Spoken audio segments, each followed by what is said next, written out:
kepadanya kami persilahkan.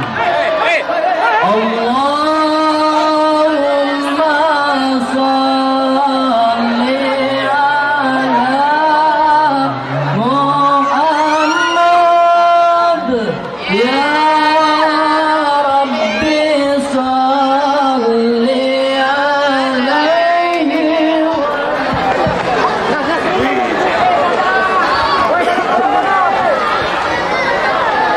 Assalamualaikum warahmatullahi wabarakatuh.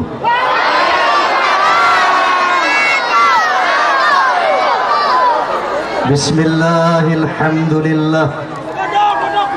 Alhamdulillahilladzi hadan nasa ila hayatin thayyibatin fid dunya wal akhirati bi syari'atil Islam. أشهد أن لا إله إلا الله وحده لا شريك له ذو الجلال والإكرام وأشهد أن سيدنا ونبينا محمدا عبده ورسوله سيد العرب والعجم فصلى الله على سيدنا محمد وعلى آله wa ashabi wassalam, amma ba'd. Al-mukaramun, para alim ulama yang saya muliakan, bapak-bapak pejabat sipil TNI maupun Polri yang saya hormati,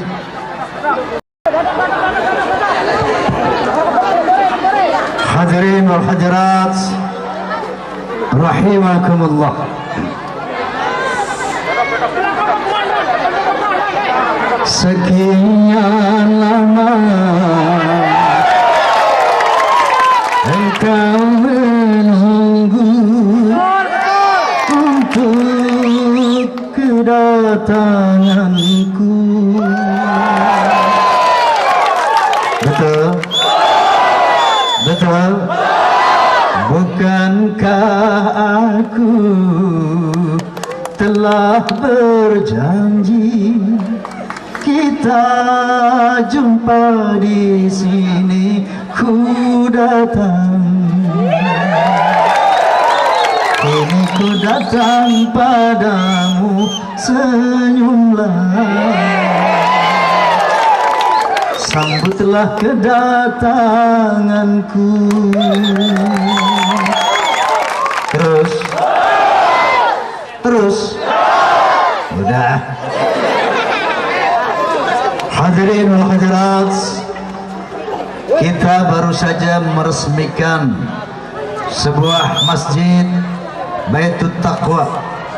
Dalam hal ini Allah Subhanahu wa taala berfirman, "Innama ya'muru masajidallah man amana billahi wal yawmil akhir wa aqama as-salata wa ata az-zakah wa lam yakhsha illa Allah fa 'asa ulaika ay yakunu minal muhtadin." Kata Allah Subhanahu wa taala, sesungguhnya orang-orang yang memakmurkan masjid, sesungguhnya orang-orang yang memakmurkan masjid adalah orang-orang yang beriman kepada Allah, beriman kepada hari akhirat, dan mereka melakukan salat dan tidak merasa takut kecuali kepada Allah Subhanahu wa taala. Inilah mereka orang-orang yang boleh jadi mendapat petunjuk dari Allah Subhanahu wa taala. Barusan Pak Camat telah menyatakan kepada kita, jangan cuman kita mampu membangun masjid tapi tidak mampu memakmurkannya. Na'udzubillahi min. Ini desa apa namanya nih? Naon? Gala-gala. Nagara. Saya mau tanya, ada nggak umat Islam di Nagara nutara sholat? Ada. Saya mau tanya, tolong jawab yang jujur.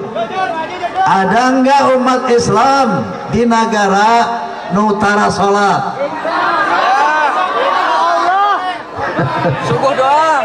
Loba. Innalillahi wa inna ilaihi raji'un. Sebaliknya saya mau tanya, ada nggak umat Islam di negara yang rajin maksiat? Ya ada. Pak Camat, di sini ada judi apa tidak?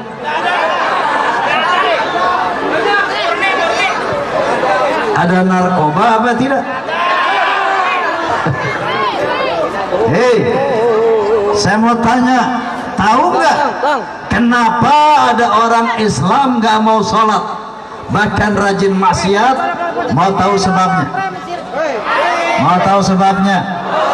Sebabnya cuma satu, karena mereka ragu-ragu terhadap keberadaan Allah Subhanahu wa ta'ala. Mereka ragu terhadap hari akhirat. Hei, ada saya punya teman namanya si Bahlul. Siapa? Si Bahlul. Saya tanya sama Bahlul, kamu percaya nggak sama Tuhan? Dia bilang, oh saya tidak percaya. Kenapa? Karena Tuhan tidak kelihatan. Lalu sesuatu yang tidak kelihatan sama dengan tidak ada. Cek sahate. Cek si Bahlul. Saya bilang memang orang seperti ini adalah TOLOL alias TOLOL alias goblok. Kenapa goblok? Masa dia bilang segala sesuatu yang tidak kelihatan sama dengan tidak ada? Saya mau tanya, angin kelihatan apa enggak? Kelihatan enggak? Ada enggak? Ada. Mau lihat angin bukan pakai mata goblok, tapi pakai kulit. Tiup tuh, kipas. Ada angin? Ada. Rasa manis, asam, pahit, asin, rasa kelihatan apa tidak? Kelihatan tidak? Ada tidak? Ada. Mau lihat rasa bukan pakai mata goblok, tapi pakai lidah. Nih, dengar nih, dengar nih. Melingitum se to bataenge कि कितना प्यार साहिबा. Apa itu? Lagu, suara, betul? Suara kelihatan enggak? Ada enggak? Ada. Mau lihat suara bukan pakai mata goblok, tapi pakai telinga. Begitu juga mau lihat Allah, mau lihat Tuhan bukan pakai mata, tapi pakai akal, pakai otak, pakai akal, pakai goblok. La tudrikul absar wa huwa yudrikul absar. Allah tidak dapat dijangkau oleh pandangan mata, tapi pandangan Allah maha menjangkau segala yang ada. Faham? Allah tidak bisa dilihat oleh mata. Kenapa? Wa huwal latiful khabir. Karena Allah maha halus, latif, maha halus, sehingga kita tidak mampu melihat Allah Subhanahu wa ta'ala. Kadang-kadang manusia ini sombong, sok pengen lihat Tuhan. Mana Tuhan? Kalau ada kok nggak kelihatan. Sok mau lihat Tuhan, kentut aja lo nggak bisa lihat. Betul? Betul? Dan jangankan Tuhan, ya jangankan apa namanya, kita bisa lihat Tuhan tuh, matahari. Ini ciptaan Tuhan nih, matahari. Coba lihat, bisa nggak? Coba pandang matahari, bisa apa tidak? Tidak bisa. Kenapa? Karena dia cahaya. Betul? Tuhan ini yang menciptakan matahari, nurun ala nurin, cahaya di atas cahaya. Gak mungkin mata kita bisa melihat Allah Subhanahu wa ta'ala. Faham? Faham? Tapi penasaran kan, pengen lihat Tuhan?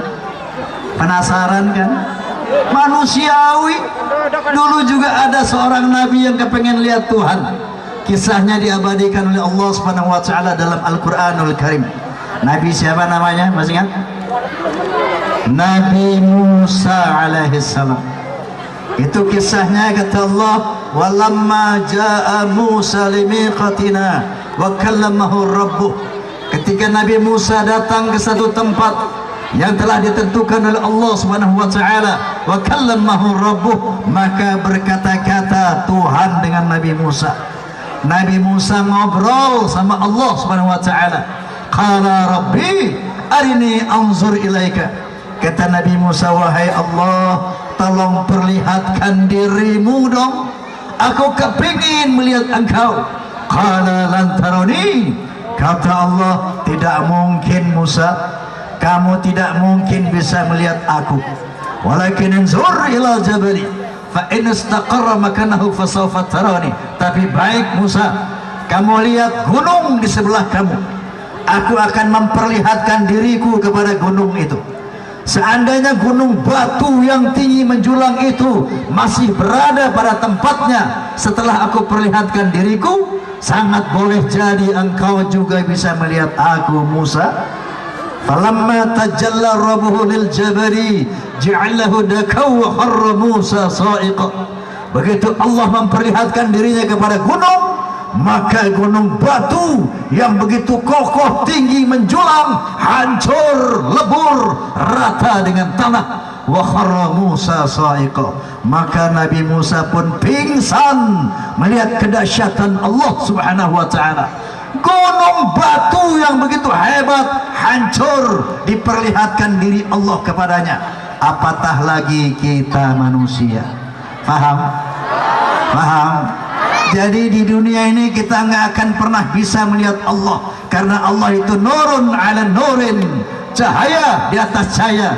Kalau mau lihat Allah nanti pada hari kiamat, insya Allah buat orang-orang yang bertakwa akan berhadap-hadapan memandang wajah Allah Subhanahu wa taala. Amin.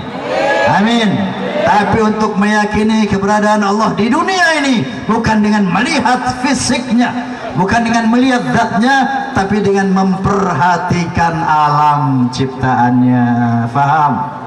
Makanya kata Nabi sallallahu alaihi wasallam, tafakkaru fi khalqillah wa la tatafakkaru fi dzatillah. Hei, kalau mau lihat Tuhan tuh, lihat ciptaannya, perhatikan ciptaannya, fikirkan ciptaannya, nanti kamu yakin bahwa Tuhan itu ada. Faham? Faham? Oleh karena itu banyak sekali ayat-ayat Al-Quran yang mengajak manusia untuk bertafakur. Tahu tafakur? Yaitu memikirkan ciptaannya supaya manusia yakin bahwa Allah itu ada. Salah satu firman-Nya, inna fi khalqis samawati wal ard wa ikhtilafil laili wan nahar wal fulki allati tajri fil bahri bima yanfa'un nas wa ma anzalallahu minas sama'i min ma'in فأحيا به الأرض بعد موتها وبث فيها من كل دابة وتصريف الرياح وسحاب المسخر بين السماء والأرض لآيات لقوم يعقلون. صدق الله العظيم. Kata Allah Subhanahu wa taala, sesungguhnya pada penciptaan langit, pada penciptaan bumi, pada terjadinya pergantian malam dan siang yang begitu teratur, bisanya kapal-kapal berlayar di lautan dengan membawa hal-hal yang bermanfaat buat manusia, ditebarkannya berbagai macam binatang melata di muka bumi, diturunkannya air hujan dari langit, dengan air itu dihidupkan bumi yang mati dan menumbuhkan berbagai macam pohon-pohon, dan terjadinya pergeseran awan dan angin di antara langit dan bumi. Itu bukti bahwa Tuhan ada, Allah ada bagi orang-orang yang berakal. Faham? Faham?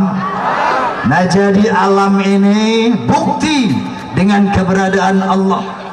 Coba lihat diri kita, ya, lihat jari jemari kita, lihat tubuh kita. Ini bukti bahwa Allah Subhanahu wa taala ada. Faham? Faham? Nah, ada lagi orang yang nggak mau sholat gara-gara nggak percaya sama hari kiamat, gara-gara nggak percaya sama hari berbangkit. Mereka mengatakan, apa iya deh, nanti manusia kalau sudah mati dibangkitkan lagi, disoal, yang sholat masuk surga, yang tidak sholat masuk neraka. Saya mah ragu-ragu. Kenapa? Karena saya belum pernah melihat orang mati hidup lagi bercerita tentang indahnya surga atau seremnya neraka.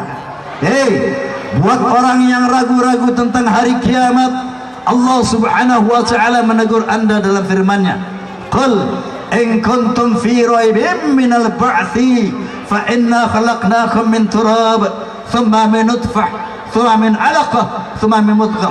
Kata Allah subhanahu wa ta'ala, katakan ya Muhammad, kalau kamu ragu terhadap hari kebangkitan, kalau kamu ragu terhadap hari kiamat, kalau kamu ragu terhadap hari akhirat, baik, tapi coba tolong perhatikan dulu bagaimana aku menciptakan dirimu.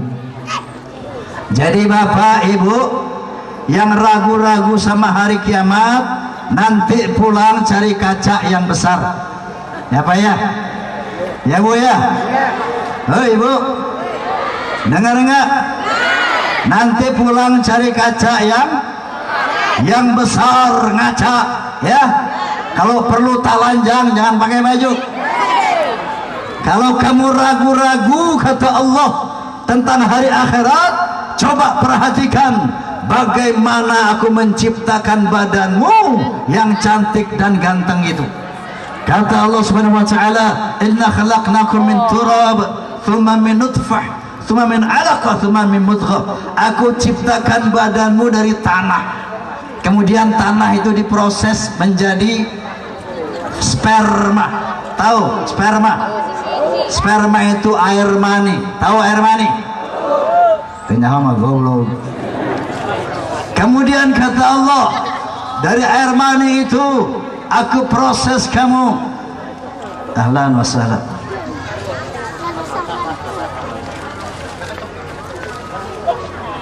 Ahlan. Saya lanjutkan. Dari air mani aku proses kamu menjadi alaqah, segumpal darah. Kemudian dari darah aku proses menjadi segumpal daging. Kemudian wa nukirru fil arhami ma nasya ila ajalin musamma. Kemudian daging tadi aku ukir di dalam rahim ibumu sesuai dengan yang aku kehendaki sampai waktu yang ditentukan. Bu, dari daging tadi di dalam rahim ibu kita diukir sepasang mata buat melihat, betul? Dibuatkan sepasang bibir yang bisa bicara, dibuatkan sepasang telinga untuk bisa mendengar, dibuatkan paru-paru untuk mengatur peredaran udara, dibuatkan jantung untuk mengatur peredaran darah. Yang cowok dibikinin pistol-pistolan, betul? Yang cewek dibikinin dompet-dompetan. Ini bukan porno. Tafakur, fikirkan ciptaan Allah, betul? Setelah sempurna organ tubuhnya, sekarang sempurna anggota tubuhnya, thumma nukhrijukum tifla, kemudian aku keluarkan kamu sebagai bayi. Sebuah pertanyaan dari Allah, siapa yang bikin bayi? Dari sperma menjadi darah, menjadi daging, kemudian disempurnakan organ tubuhmu, disempurnakan anggota tubuhmu. Allah bertanya, siapa? Yang ragu-ragu, coba jawab, siapa yang bikin manusia? Manusia apa Allah? Manusia apa Allah? Allah. Begitu cara Allah mengajar kita manusia untuk meyakini keberadaannya. Begitu cara Allah mendidik kita manusia untuk meyakini bahwa Allah itu ada, Allah itu eksis, dengan cara tafakur, memperhatikan ciptaannya. Faham? Faham? Sudah yakin ada Allah? Sudah yakin ada Allah? Alhamdulillah. Insya Allah, kalau orang sudah yakin ada Allah, dia bisa melakukan sholat. Amin. dia bisa memakmurkan masjid. Amin. Amin. Jangan salah ketahuilah, sholat itu mau sukses nggak hidup? Mau sukses nggak hidup? Mau selamat nggak hidup? Mau bahagia nggak hidup? Siapa yang mau sukses hidup di dunia, hidup di akhirat? Siapa yang mau sukses selamat bahagia dunia akhirat? Jawabannya cuma satu: jangan tinggal sholat. Faham? Jangan tinggal. Orang kalau nggak sholat, betapapun tingginya jabatan, betapapun banyaknya harta, dijamin nggak bakal selamat, nggak bakal bahagia di dunia, apalagi di akhirat. Percaya nggak? Percaya nggak? Mau bukti? Mau bukti? Allah mengatakan, inna salata tanha 'anil fahsya'i wal munkar. Salat itu akan mencegah manusia dari perbuatan keji dan mungkar. Artinya apa? Orang kalau tidak salat, dia akan cenderung berbuat kemungkaran, akan cenderung berbuat kekejian. Misalnya dia akan mabuk-mabukan. Orang yang suka mabuk selamat apa enggak? Yang suka mabuk selamat apa enggak? Pemakai narkoba selamat apa enggak? Enggak bakal selamat. Betul? Cepat atau lambat paru-parunya, jantungnya akan rusak. Dia akan kenai penyakit, dia akan menyiksa dirinya seumur hidupnya. Betul? Nah, kemudian orang yang kalau nggak sholat cenderung berzina. Selamat nggak orang yang berzina? Nggak bakal selamat. Cepat atau lambat dia bakal kena penyakit AIDS yang sampai sekarang belum ada obatnya. Betul? Dan orang yang nggak sholat nggak bakal bahagia walaupun duitnya banyak. Mau bukti? 10 tahun yang lalu Indonesia dihebohkan oleh peristiwa di mana seorang direktur perusahaan multinasional lompat di Hotel Aston Jakarta Jalan Tamrin. Dari tingkat 50 dia lompat bunuh diri, padahal konglomerat, duitnya nggak, nomornya nggak kehitung. Betul? Pada saat yang sama, hari yang sama di Korea, seorang direktur pabrik mobil Hyundai lompat dari tingkat 20 bunuh diri. Kenapa orang-orang kaya ini kok bunuh diri? Karena mereka tidak bahagia. Betul? Kenapa mereka tidak bahagia? Karena mereka kena penyakit stres. Penyakit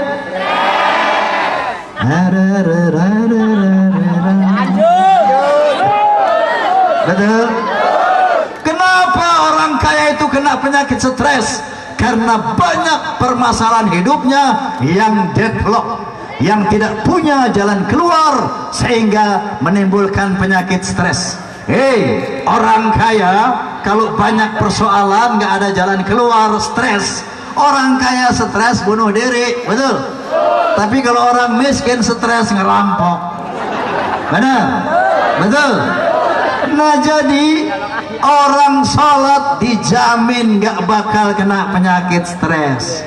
Paham? Mau miskin, mau kaya, mau sehat, mau sakit, dia tetap dalam kondisi yang bahagia, nggak bakal kena penyakit stres. Kenapa? Karena Allah berjanji. Pertama, wa may yattaqillaha yaj'al lahu makhraja wa yarzuqhu min haitsu la yahtasib. Barang siapa yang bertakwa kepadaku, barang siapa yang menegakkan salat, maka pertama aku akan berikan jalan keluar dari berbagai macam kesulitan hidupnya. Jadi nggak bakal kena penyakit stres. Betul? Yang kedua, wa yarzuqhu min haitsu la yahtasib, dan akan aku berikan rezeki dari jalan yang tidak diduga-duga. Orang yang beriman, bertakwa, yang sholat itu pertama nggak bakal kena penyakit stres. Kenapa? Karena selalu diberi jalan keluar dari kesulitan-kesulitan hidupnya. Paham? Yang kedua, akan selalu diberikan rezeki dari jalan yang nggak dia duga-duga. Yang ketiga, wa may yattaqillaha yaj'al lahu min amrihi yusra.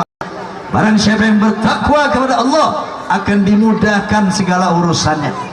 Jadi ngurus apa saja mudah, nggak ada yang sulit, paham? Yang keempat, wa may yattaqillaha yukaffir an sayyi'atih. Yang kelima, wa yu'zim lahu ajra. Orang yang sholat akan diampuni kesalahan dan dosa-dosanya. Yang kelima, akan dibesarkan pahalanya. Oke, ini di depan kita ada box hitam namanya loudspeaker, pengeras suara, ya, terdiri dari 3-way system, 3 jalur suara. Yang pertama namanya bass range, suara bass.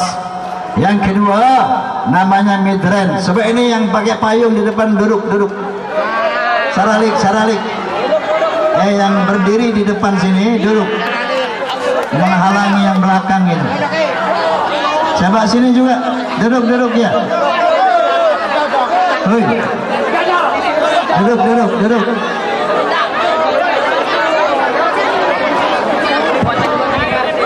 Coba yang di depan tolong duduk agar yang di belakang kelihatan. Yang di depan tolong duduk. Silakan. Ini juga nih masih berdiri pakai payung biru. Oke, pertahankan kayak gini ya. Pertahankan, bisa. Oke, jangan berdiri lagi. Nomor 3, high range, suara tinggi, barudak. Mana anak-anak? Anak-anak siap? Anak-anak siap? Oke, kamu sekarang diam dulu, anak-anak. Ibu-ibu diam dulu. Saya mau tes bapak-bapaknya nih, cowok. Dari cewek jangan bunyi, anak-anak jangan bunyi. Saya mau dengar suara bassnya cowok. Cowok, ikut saya bunyi, nyanyi ya. Yang nggak bunyi saya doain nggak bisa bangun. Yuk semuanya ikut suara saya.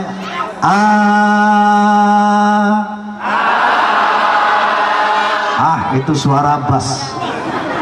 Sekarang perempuan mid range ya. Semuanya nyanyi, yang gadis nyanyi. Kalau ada anak gadis gak nyanyi, saya doain jodohnya jauh. Makanya nyanyi, biar gak kawin-kawin loh. Yang punya suami kalau berani gak nyanyi, saya doain laki lo kawin lagi. Makanya nyanyi.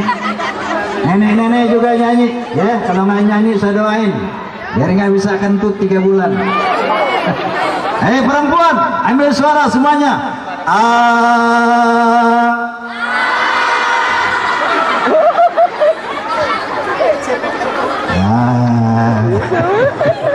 Perempuan memang di mana-mana sama Pak, begitu memble. High range, anak-anak. Anak-anak, bunyi ya semuanya ya. Oke. Yang nggak bunyi gue sunatin 2 kali. Ayo bunyi semuanya.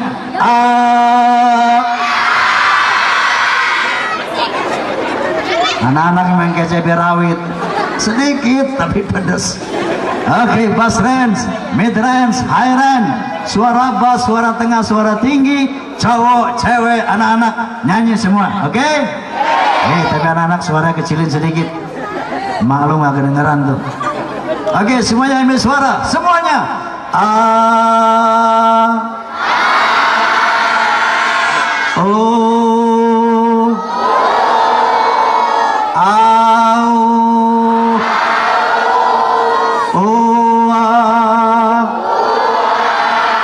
Persis taman kanak-kanak.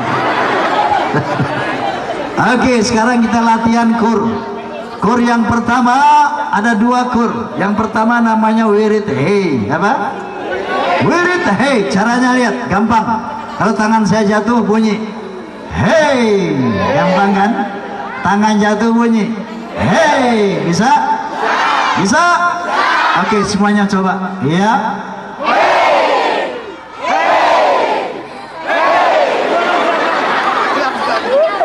Hai. Kalau suara tangan jatuh baru bunyi. Yang kedua wirid huha. Apa? Wirid huha. Ya. Jumlahnya sama dengan rukun Islam 5. Sama dengan Pancasila 5. Caranya begini. Dibuka dengan hu, ditutup dengan hu, selingannya ha 5 kali. Lihat. Hu ha hu. Oh, 5 kali. Nya. Depan sama belakang sama hu. Seringannya ha. Lihat. Hu, ha, hu, ha, hu. Oke? Sekali lagi. Hu, ha, hu, ha, hu. Bisa? Ya, semuanya. Ya. Oke. Kita menyanyi. Sudah siap? Sudah siap? Kalau mau melacur, ada yang hu, ada yang hey. Hey, last test ya. Kur yang pertama wirid hey, tangan jatuh bunyi hey. Coba ya. Lagi. Yang kedua hu, ha, hu, ya. Oke, jangan lupa lagi. Siap? Sudah siap?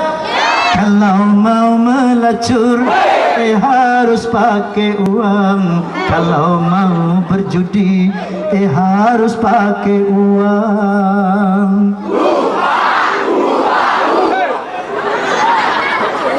Mau mabuk-mabukan, harus pakai uang.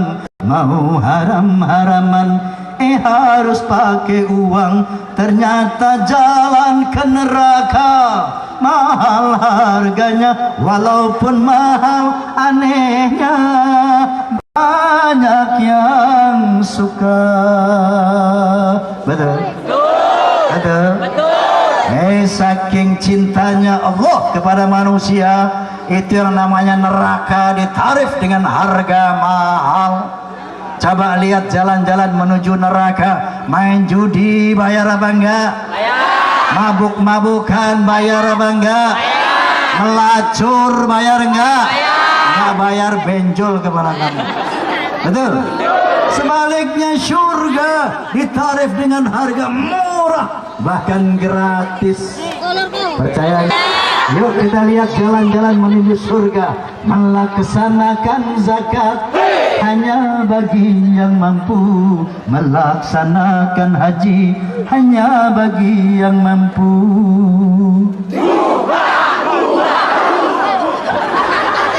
Mengerjakan sembahyang tidak usah membayar, mengerjakan puasa tidak usah membayar. Ternyata jalan yang ke surga murah harganya, walaupun murah anehnya banyak yang ogah. Betul? Betul? Jadi mari dengan memperingati peresmian Masjid At-Taqwa, tingkatkan iman takwa kita kepada Allah Subhanahu wa taala agar hidup selamat bahagia, mati masuk surga. Amin. Amin. Last but not least mengenai isu capres. Mau dengar isu capres? Supaya tidak salah persepsi, supaya tidak salah tanggapan, saya mau cerita kronologi pencapresan ini. Jadi dulu ketika Republik ini memilih presiden dengan sistem one man one vote atau dipilih langsung dengan rakyat secara langsung, 2004 saya juga sudah diminta untuk tampil di dalam bursa capres. Namun saya tidak bersedia karena saya tidak punya obsesi untuk menjadi seorang pimpinan negara. Mereka meminta saya tampil dengan pertimbangan satu, Anda punya elektabilitas. Elektabilitas itu punya daya pilih karena Anda punya popularitas yang luas sehingga daya pilih Anda sangat kuat. Sementara sistem demokrasi sekarang itu yang sangat menentukan adalah elektabilitas, daya pilih yang luas. Yang kedua, Anda punya akseptabilitas. Jadi Anda bisa masuk ke segala, diterima oleh segala golongan, terutama umat Islam, karena secara struktural Roma Irama bukan NU, bukan Muhammadiyah, bukan Persis, bukan Al-Wasliyah, tapi kalau secara kultural Roma ini NU. NU ini sorban, ya, tasbih, tahlilan itu NU. Tapi secara struktural saya bukan termasuk ormas NU. Faham? Ila kami tarik. Assalamualaikum warahmatullahi wabarakatuh.